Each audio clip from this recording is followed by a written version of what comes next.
మన టీవీ6 న్యూస్ కు స్వాగతం. సత్తుపల్లి మండల పరిధిలోని తుంగూరు కిష్టాపురం గ్రామాలలో సోమ మంగళవారాల్లో భారీ వర్షం కురవడంతో ఆ వరదకు పంట పొలాలు కొట్టుకుపోవడమే కాక పంట పొలాలు జలమయమయ్యాయి. స్థానిక ఎమ్మెల్యే మట్ట రాగమయ్యి దయానంద్ తుంగూరు కిష్టాపురం గ్రామాల్లో రైతులతో కలిసి పరిస్థితిని పరిశీలించి తక్షణమే తెలంగాణ రాష్ట్ర ప్రభుత్వం మరియు జిల్లా మంత్రివర్యులు దృష్టికి తీసుకువెళ్లి రైతులకు అన్ని విధాలా అండగా ఉంటాము అని తెలియజేసి అధికారులకు సహాయక చర్యలు చేపట్టాలి అని తెలియజేశారు. ఇప్పుడు ఆ వివరాలు తెలకిద్దాం. మొత్తం పొలాలన్నీ 70-80 ఎకరాలు మునిగిపోయినాయి. ఇప్పుడు ఏంటి మన ఆన్సర్? పోయినాయి, కానీ ఆల్రెడీ నారు అంతా కొట్టుకుపోయిందిగా. వచ్చిందండి, నిజంగా వచ్చింది. నేను ఇక్కడే ఉన్నా, చూస్తున్నాను కదా.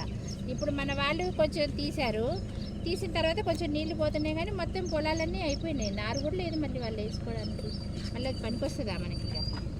అది వాళ్ళు ఫస్టే అడిగారంట.